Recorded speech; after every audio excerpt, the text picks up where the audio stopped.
Here in Abilene, one local nonprofit's mission is headed to the courtrooms. I'm Alex Webb, and I spoke with advocates at Beyond Trafficking about how their new law proposal could help protect survivors of human trafficking in the courtrooms. With our work with human trafficking survivors, we have learned that it is so difficult for a survivor to face their trafficker. And in that, we've learned why. Because survivors are not always protected. And we've learned that usually they are re-victimized in the courtroom. Why would a survivor want to face their trafficker whenever they're enduring that? Advocates say they've seen too many survivors silenced by fear and too many cases fall short because jurors never hear the full story. Beyond Trafficking's leaders believe change has to start inside the justice system. So the jury is getting one side of the story.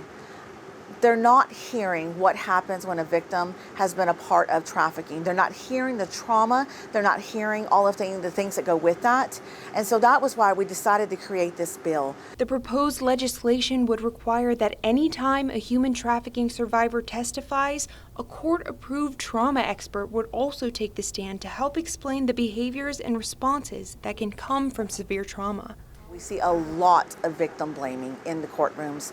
One of the opening statements that we have heard before when it comes to our victim being scrutinized on the stand is if she asked for it, she wanted it.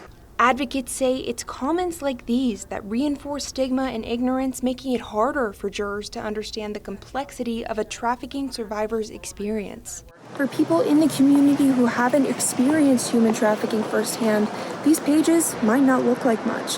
But for survivors, it means having the support they need when walking through that courtroom door. We asked the nonprofit whether the city as a whole is doing enough to protect survivors from this kind of scrutiny, and advocates say the judicial system here in Abilene is on the right track.